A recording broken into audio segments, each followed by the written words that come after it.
Hi, today I want to talk about two things. Uh, One of them is illegal abortions and the for abortion in Pakistan, and the other is Iran and Israel war. Both of these things are very important because they affect the humanity, and especially in a country like Pakistan that has such a young population. It's illegal abortions. Abortion is illegal in Pakistan, and it's not supported by the government. So what happens that when a girl, most of it, and especially a girl child, when she becomes pregnant, the parents first of all they try to beat her up and silence her and lay all the blame on her that she is the reason she's a like loose woman, who has gotten pregnant, and the boy gets no blame, and he's free because he's a man, is a boy.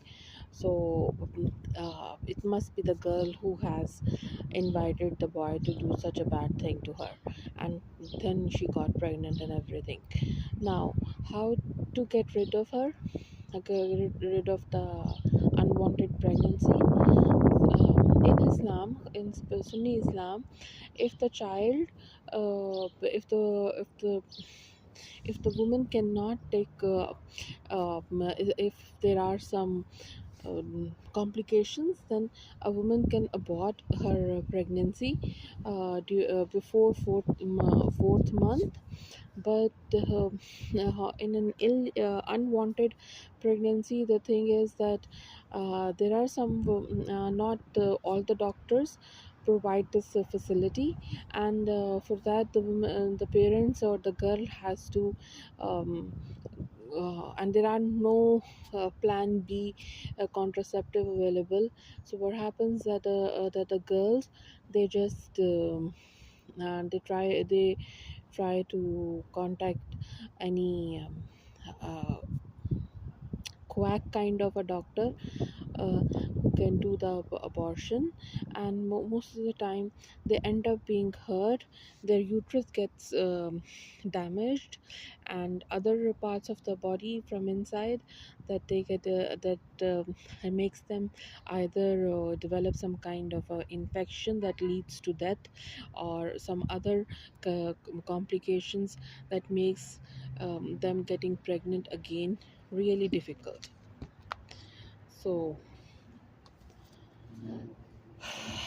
one of the reason why girls why this why unwanted pregnancies are becoming so rampant in Pakistan is that is the parent is access to social media, and all those telephone packages and internet packages that you can get from that are made very cheap, that are cheaply available in the market, and just for 5 rupees, and you can chat with a boy or a girl for an entire night. And now there's also so much influence of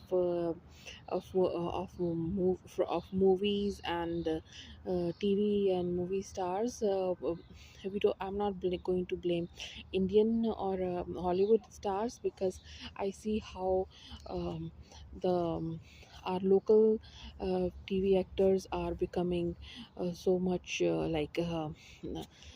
free. They are freely mixing, and they are promoting boy and girl friendship, and promoting that my boy the my male friend is far more better than my female friend.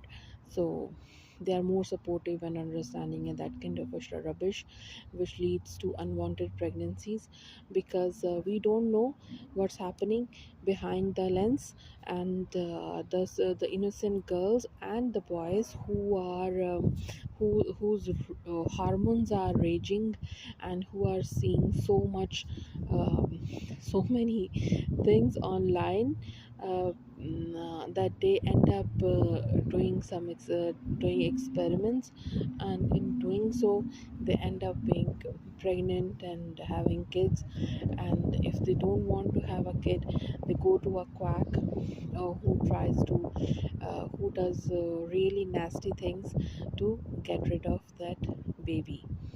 And parents, there should be sex education. I think it's a high time for Pakistan to have to upgrade or to introduce sex education in their schools and colleges, so that people can know that what they want, so the kids and their parents know how to save themselves, and how not to fall prey to all these things. And um, I'm really sorry to say that that nowadays it has become a common practice to share nude photos of oneself, especially among girls, to the boy. And the boy, you don't know if it's a boy or a man who's acting like a boy, or who has hired a boy uh, to represent him. At times it's an older man who's using um, a younger boy to have a friend, to build a friendship with a girl. And then when the girl shares her pictures and stuff like that, then the man comes into the picture and rapes her, and makes her and grooms her, and make her do such stuff, and then get her addicted and used to of such substances, and such um, sexual practices, that the girl cannot live without doing them. There are many, and it's not only that, it's also the housemaids who introduce men to the married women and the other unmarried women of the house, and they also introduce them to different substances. And by doing so, they kind of trap them, and then they blackmail them, because they have um, information about them which they don't want to be disclosed. And then just imagine a girl who is coming from a really respectable family, is um, is having sex and having other kind of doing so many things to random boys, just to make them just to make her house help shut up, and buy her silence. They just get blackmailed. And these kind of practices are becoming very prevalent in our society, and we should be discouraging them. The other topic that I want to talk about is Iran and Israel war. I don't know that much about it, because I have been following this off and on. But what I can say is that that the death of Iranian leaders is not a surprise. And it's kind of a fall of Dhaka that is being repeated um, in Iran. The way India penetrated in Bangla in Bengal in eastern Pakistan, the same way India and other countries have penetrated deep into the Iran in our Iranian society, which was and they found people who were resistant, who were doing who and they weren't accepting the Islamic regime, and they wanted to bring the old times back, or they wanted to be uh, I don't know what they want to be, because I'm pretty much sure that that they themselves don't want know what they want. Because I have spoken with a couple of people, and they are like, they straight away blame Muslims, saying that Muslims have taken our religion and forced us to convert to Islam. Otherwise we had thousands and year old religion, and we were the pioneers of civilization and that kind of a thing. So you cannot win the argument from them. So so you can say that Indians and United States and other CIA and other agencies and other people, especially from intelligentsia, they have penetrated. They kept on collaborating with Iranian people who were resistant of Khamenei, Ayatollah Khamenei, and the other and the present regime, and and they are becoming successful. What will happen to the war? I think the war will go on for 1 or 2 weeks. If the USA and then yeah, God knows if USA becomes involved, at least Britain is becoming involved in it. So USA might get involved in as well, and then they are going to um, and then Israel is going to proceed, and the Arab nations um, who are not who are just being spectators, and their turn is going to come too, because Israel is not going to stop here. Israel is going to keep on knocking at other keep on knocking other states down as well, because in Netanyahu's recent interview or speech that he has given, he has said that he is protecting British and US interest in Middle East, and by attacking Iran and getting the regime changed there, Netanyahu is doing a favor to Britain and to US, and they should be thankful to him, and they should be supporting um, Israel. So let's see what happens. One thing that really like at in the beginning, it was a bit upsetting to me, or a bit came as a bit of a surprise, but not anymore, because now if you can see, you can do 2 plus 2 and know that all this has happened, was already pre-planned.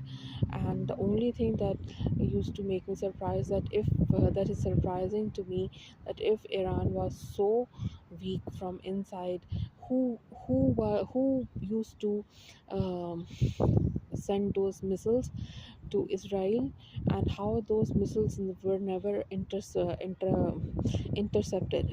So I think this thing has been planned way ahead of Palestinian war, and uh, and they were just waiting. People there in Iran, they were just waiting for their turn to come, and for the regime to get changed. What will happen when if the regime gets changed? I don't think so. Anything big will happen, or any big change will happen.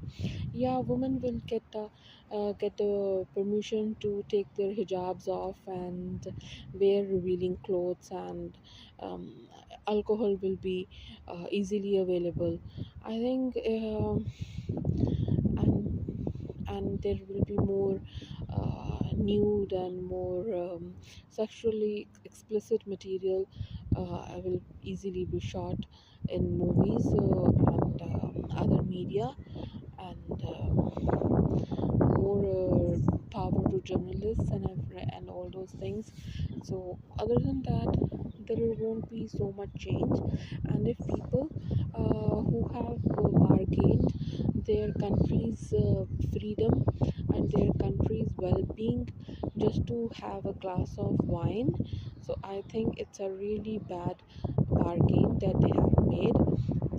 Because the people who have killed their opponents, they will not be letting them live as well. They will try to change everything.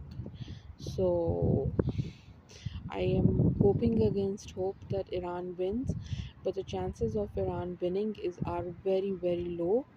And as I have been watching this guy, a Pakistani commentator, and he always brings up that Iran is going to be the next target, and Iranian civilization will be wiped out, and then Arabs will be wiped out, and if it and it looks like that process has started.